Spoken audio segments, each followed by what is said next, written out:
जोधपुर के रामलीला मैदान में 35वें पश्चिमी राजस्थान उद्योग हस्तशिल्प उत्सव 2026 को शुक्रवार को औपचारिक उद्घाटन हुआ, जहां राजस्थान के मुख्यमंत्री भजनलाल शर्मा ने मेला स्थल पहुंचकर उत्सव का उद्घाटन भी किया। मुख्यमंत्री ने मेले में लगी स्टॉल और ऑपरेशन सिंदूर थीम पर आधारित विशेष डोम का अवलोकन भी किया। 25 दिसंबर से शुरू हुए इस 10 दिवसीय उत्सव में 15 डोम में 800 से अधिक स्टॉल लगाए गए हैं, जिनमें उद्योग, हस्तशिल्प, पंचगौरव उत्पाद और साथ ही सैन्य हथियारों की प्रदर्शनी शामिल है। ऑपरेशन सिंदूर पर आधारित विशेष डोम प्रमुख आकर्षण का केंद्र रहा। इस डोम में भारतीय सेना के प्रमुख वेपन ब्रह्मोस और S-400 की प्राकृतिक प्रतिकीर्ति यहां पर लगाई गई। साथ ही आधुनिक हथियारों की प्रदर्शनी भी यहां पर रखी गई।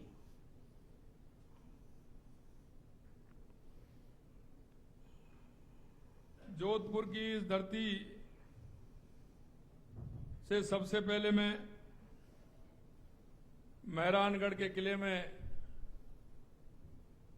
स्थित चामुंडे माता को प्रणाम करता हूं, कुंज बिहारी मंदिर को प्रणाम करता हूं, महामंडलेश्वर महादेव जी को प्रणाम करता हूं, सिद्धेश्वर महादेव जी को प्रणाम करता हूं।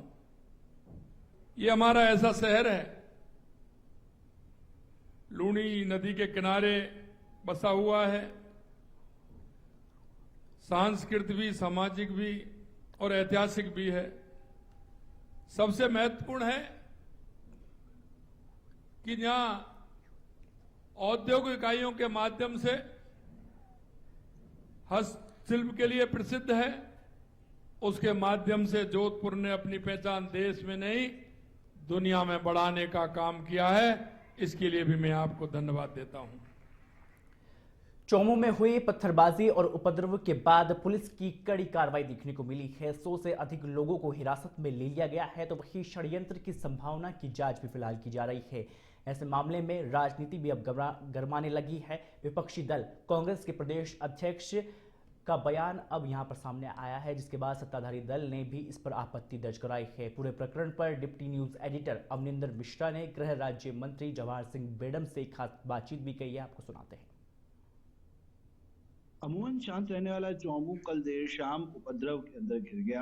ऐसे में पुलिस की कई कार्रवाई भी देखने मिली है। पूरे मुद्दे पर जानने के लिए हमारे साथ मौजूद हैं गृह राज्य मंत्री जवाहर सिंह बेडम। आइए उनसे जानते हैं। जवाहर सिंह जी, एकदम से क्या हुआ कि शांतिपूर्ण चौमू में ये घटना सामने? देखिए, पिछले दिनों आपने देखा होगा सड़कों पर अतिक्रमण के कारण सड़क हादसे बढ़े और कई भाइयों की जान चली गई, लोग हताहत हुए। इसी कार्रवाई के तहत प्रशासन और पुलिस सड़कों पर अतिक्रमण हटाने का काम कर रहा है। चौमू में मुख्य सड़क पर पत्थर डालकर दीवार बनाकर एक अतिक्रमण किया हुआ था। उसको आपसी समझाइश के बाद हटवा दिया गया। पुलिस प्रशासन ने समझाइश की और वो अतिक्रमण हट गया।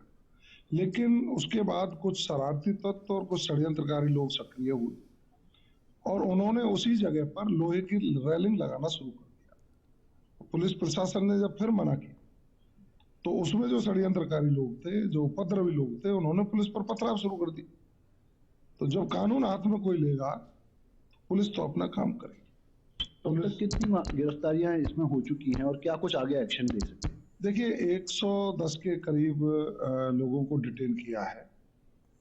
निश्चित रूप से आइडेंटिफाई किया जा रहा है, और भी कोई लोग होंगे तो उनको भी गिरफ्तार किया जाएगा। माननीय मुख्यमंत्री जी बहुत संवेदनशील हैं, उन्होंने स्पष्ट निर्देश दे रखे हैं, कोई भी व्यक्ति हो, कितना भी बड़ा व्यक्ति हो, जो कानून हाथ में लेगा उसके खिलाफ हम कार्रवाई करेंगे। लेकिन आज जब मैंने कांग्रेस के प्रदेश अध्यक्ष माननीय गोविंद डोटासरा जी का एक बयान देखा और उन्होंने कहा कि पुलिस मस्जिद को हटाना चाहती थी। अरे माननीय डोटासरा जी, ओछी राजनीति करना बंद करिए। आप एक धर्म विशेष के लोगों को लुभाने के लिए ऐसे उल जलूल बयान जारी कर देते हैं जिसके हाथ न पैर। पुलिस ने आपसी समझाइश से अतिक्रमण हटवा दिया था।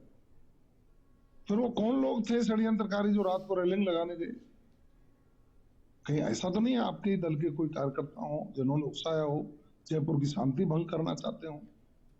हमारी सरकार ऐसा नहीं होने देगी। जो भी कोई उपद्रव करेगा, वो कितना भी बड़ा व्यक्ति हो, किसी भी धर्म का व्यक्ति हो, उसके खिलाफ हम कठोर कार्रवाई करेंगे, सख्ती से निपटा जाएगा। तो बिल्कुल हमने देखा कि किस प्रकार राज्य सरकार प्रदर्शनकारियों पर कठोर एक्शन लेने के मूड में है, और ऐसे में विपक्ष को भी यह कह रही है कि इस मामले में ओछी राजनीति से करने से बचें। जर्नलिस्ट पंकज शर्मा के साथ अवनींद्र मिश्रा, इंडिया हेड।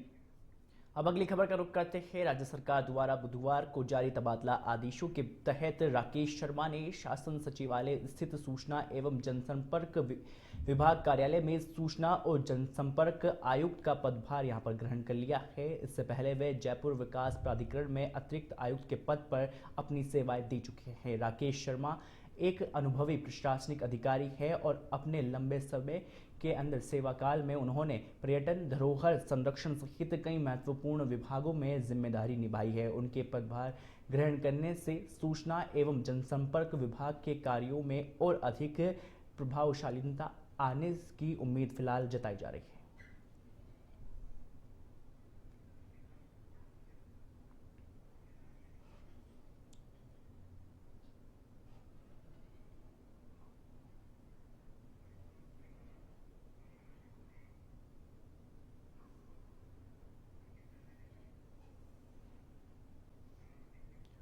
अब अगली खबर का रुख करते हैं। सिरोही जिले के पिंडवाड़ा क्षेत्र में प्रस्तावित खनन परियोजनाओं को लेकर किसान आक्रोशित नजर आ रहे हैं। आपको बता दें कि भारतीय किसान संघ ने मुख्यमंत्री भजनलाल शर्मा के नाम जिला कलेक्टर अल्पा चौधरी को ज्ञापन सौंपा है। उन्होंने कहा कि पिंडवाड़ा तहसील क्षेत्र में कमलेश मेटाकास्ट और मोरस क्षेत्र में प्रस्तावित कैल्साइट खनन परियोजनाएं किसानों के जीवन, कृषि भूमि, जल स्रोतों और पर्यावरण के लिए घातक सिद्ध होगी। इन परियोजनाओं से क्षेत्र की उपजाऊ जमीन बंजर होने का खतरा है, तो वहीं भूजल स्तर भी तेजी से गिर रहा है। भारतीय किसान संघ ने चेतावनी दी है कि यदि किसानों के हितों की अनदेखी की गई तो 15 जनवरी के बाद कमलेश मेटाकास्ट खनन परियोजना और मोरस क्षेत्र में प्रस्तावित कैल्साइट खनन परियोजना के विरुद्ध ऐतिहासिक और उग्र आंदोलन यहां पर किया जाएगा।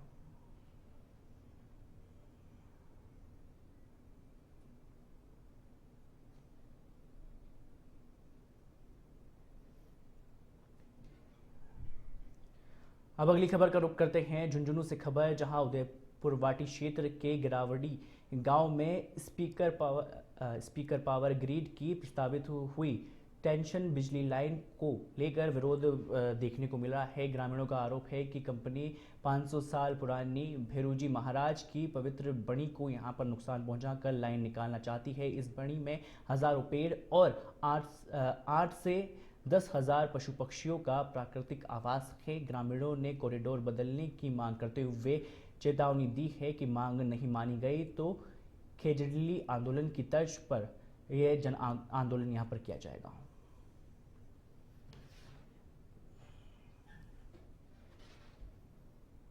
हमारे गांव में गिरावड़ी के अंदर जो भैरूजी महाराज की बनी है, वहाँ के अंदर जो स्पीकर लिमिटेड ये पावर ब्रिगेड है जी कोई कंपनी है, उसके द्वारा लाखों पेड़ है जी हमारे पूर्वजों के द्वारा लगाए गए हैं, न कि कोई वन विभाग के द्वारा लगाए हैं। ये जो वृक्ष जहाँ लगे हैं हम उनको किसी भी सूरत पर जी काटने नहीं देंगे। इसी के लिए हम सारे गांव के लोग यहाँ इकट्ठे हुए हैं और हमारी यही प्रार्थना है। हम भजनलाल जी सीएम के पास भी ये ज्ञापन भेज रहे हैं, कलेक्टर साहब के पास भी भेज रहे हैं। हमारा ये निवेदन है कि जो भैरूजी महाराज की बनी है, जिसके ऊपर हमारी बहुत गांव की बड़ी आस्था है, हम हमारा पेड़ है, एक भी पेड़ को वहां से नहीं कटने देंगे। पूर्वज उनके लगाए हुए हैं, अभी एक भी नया पेड़ नहीं है। वन विभाग वाले बोलते हैं कि हमारा हुजर क्या हुजर है उसका, वन विभाग में तो वो पूरी वन कटी करवा रहे, उसका तो मतलब ही नहीं है। और इसके अंदर एक भी पेड़ नहीं है, एनओसी रास्ते के लिए नहीं देते हैं। और दूसरी ये बात है कि जब वहाँ पर हमारे पहले वाल्मीकि घर था तो वो वन की लकड़ी जलाने के लिए वही काम लेता और कोई भी काम नहीं लेता। आज उनका एक वंशज भी नहीं है गांव में, बल्कि उसके 100 लड़के हैं, 7 लड़के और 6 लड़के हैं, 13 है, तो उनमें एक भी घर नहीं है। और एक पता से एक गुजरू के थी, एक उन्होंने वो घर के अंदर वो काम लिया था, उनका वंशज एक भी नहीं है। तो क्या है कि हम एक रात जुट के इसके अंदर न तो पेड़ उखाड़े देंगे और न उधर से लाइन लेने देंगे। करौली के गौतम बुद्ध नगर क्षेत्र से प्रस्तावित बाईपास लिंक रोड के निर्माण को लेकर स्थानीय लोगों का विरोध लगातार तेज होता हुआ जा रहा है।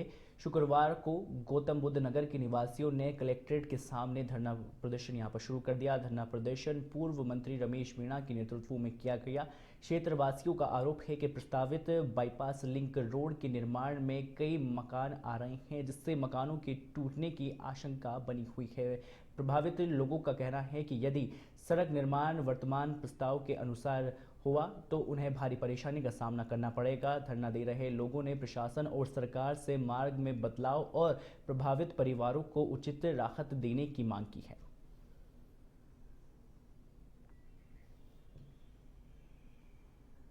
नगर परिषद क्षेत्र में विधायक डॉक्टर शैलेश सिंह ने करीब 2 करोड़ रुपए की लागत से बनी विभिन्न सड़कों का यहां पर लोकार्पण किया। इस मौके पर विधायक डॉक्टर शैलेश सिंह ने कहा कि डबल इंजन की सरकार द्वारा विकास कार्यों को प्रगति प्रदान की जा रही है। नवगठित डीग को विकसित जिला बनाने के लगातार प्रयास जारी है। तो वहीं मिनी सचिवालय के लिए करीब 100 करोड़ रुपए की स्वीकृति के साथ ही जमीन चिन्हीकरण का काम शुरू हो गया है।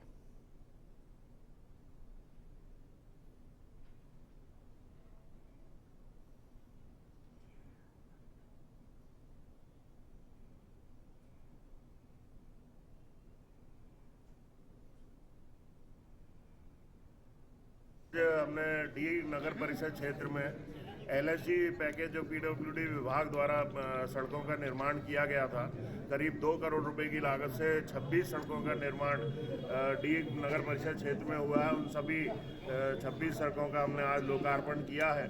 और उसके साथ साथ आप देखते होंगे कि डीग में अब क्योंकि हमारा नया जिला है तो कई संघर्ष हमें करने पड़ते हैं, लेकिन बावजूद उसके हमारा लगातार प्रयास है कि हम डीग को एक विकसित जिले के रूप में उभार सकें। डीग में नया बस स्टैंड का भी काम करीब पूरा होने जा रहा है। बहुत जल्दी डीग को नया बस स्टैंड भी मिल जाएगा। डीग में एक बड़ा चिकित्सालय भी बनने जा रहा है, जिला चिकित्सालय। उसका टेंडर की प्रक्रिया उसकी हो चुकी है। उसका भी शिलान्यास हम मल मास के बाद में उसका शिलान्यास करें। खबर भरतपुर के बयाना से है, जहां विश्व हिंदू परिषद और बजरंग दल के कार्यकर्ताओं ने हिंडौन भरतपुर सड़क मार्ग पर बयाना कचहरी के सामने प्रदर्शन करते हुए बांग्लादेश का पुतला फूंका और रैली निकालकर जमकर नारेबाजी की। कार्यकर्ताओं ने बांग्लादेश में हिंदुओं पर हो रहे अत्याचारों के विरोध में आक्रोश जताया है। इस मौके पर विहिप प्रखंड उपाध्यक्ष विष्णु जोशी ने आरोप लगाया कि पूर्व प्रधानमंत्री शेख हसीना की सरकार के तख्तापलट के बाद वहां अल्पसंख्यकों हिंदुओं पर हिंसा, उत्पीड़न और हत्याओं जैसी घटनाएं बढ़ गई है, जिनकी संख्या लगभग 88 बताई गई है। साथ ही बजरंग दल संयोजक गौतम चौधरी ने यहां पर कहा कि हालात 1971 जैसे बनते जा रहे हैं, जहां मंदिर तोड़े जा रहे हैं, घर जलाए जा रहे हैं और लूटपाट व मारपीट की घटनाएं हो रही है। कार्यकर्ताओं ने केंद्र सरकार से अंतर्राष्ट्रीय स्तर पर हस्तक्षेप कर बांग्लादेश में हिंदुओं की सुरक्षा सुनिश्चित करने की यहां पर मांग की है। प्रदर्शन के दौरान पुलिस बल मौजूद रहा और स्थिति शांतिपूर्ण बनी रही। कार्यक्रम के अंदर अनूप भारद्वाज, विष्णु जोशी, गोपाल सिंह राजावत सहित एबीवीपी के कई कार्यकर्ता भी मौजूद रहे।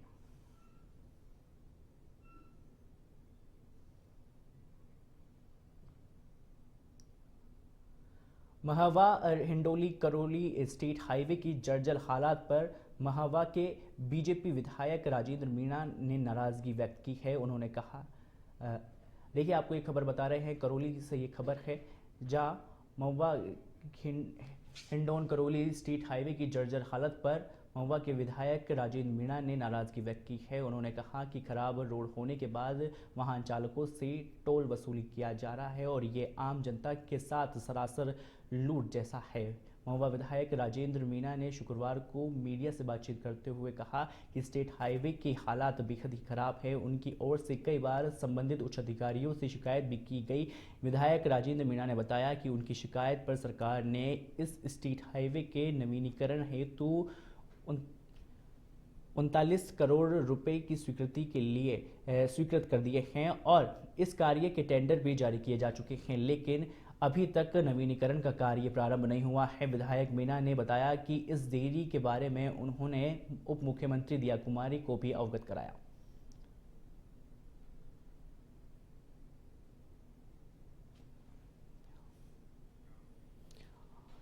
अब अगली खबर का रुख करते हैं। जयपुर से ये खबर है, जहां दूदू मोरडा चारागाह भूमि पर अतिक्रमण और अवैध गतिविधियों का मामला सामने आया है। ग्रामीणों ने उपखंड अधिकारियों को यहां पर ज्ञापन सौंपकर आरोप लगाया कि गांव की चारागाह भूमि पर करीब 200 बीघा क्षेत्र में कब्जा किया गया है। ग्रामीणों ने बताया कि कुछ लोग चारागाह भूमि से अवैध रूप से मिट्टी का दोहन कर रहे हैं और हरे पेड़ों को भी यहां पर काटा जा रहा है। पूर्व में भी अतिरिक्त जिला कलेक्टर को यहां पर शिकायत दी गई थी, लेकिन कार्रवाई नहीं हुई।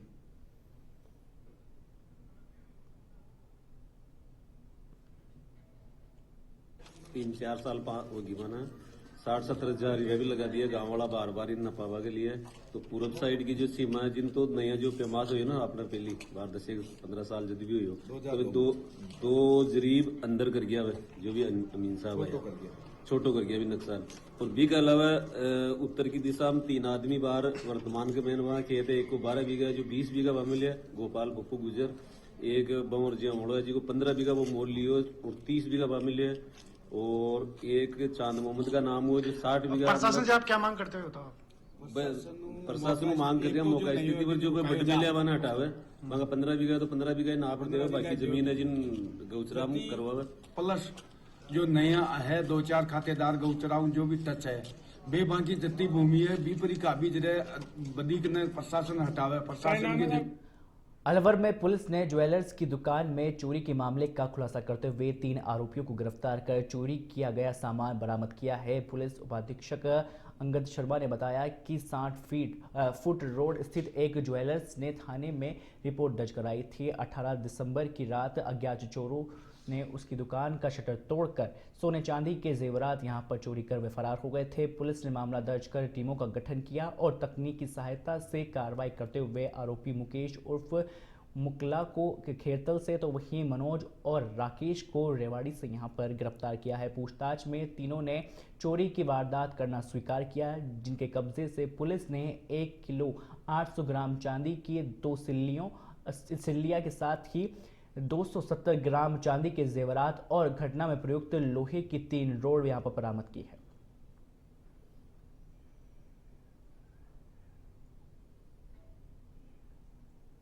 अठारह 12/2025 की रात को एक घटना हुई जिसमें एक ज्वेलर की दुकान का शटर तोड़ के उस चांदी के जेवरात चोरी करके ले गए। तो सूचना मिलने पर एनवी थाना पुलिस मौके पहुंची। मौके पहुंचने के बाद में घटनास्थल को प्रिजर्व करके जो भी हमें पास में साक्ष्य सबूत थे वो एकत्रित किए गए। विभिन्न टीम गठित की गई जिनको टास्क दिया गया कि वो आने और जाने के रूट तय करें, और तकनीकी सहायता से हमने ये बहुत ही जल्द ट्रेस कर लिया कि कौन मुलजिमान है और कहाँ हैं वो लोग। और उनके आज हमारे जो सूचना थी उसमें ये है कि 3 इसमें मुख्य आरोपी हैं, जिसमें मनोज उर्फ मनिया, मुकेश उर्फ मुकला, राकेश उर्फ ढाकला, और ये सभी गुजराती माली हैं। ये खाना बदोश है, किसी पर्टिकुलर एरिया के दिन में रैकी करते हैं और शाम को वारदात को अंजाम देते हैं। 18/12/2025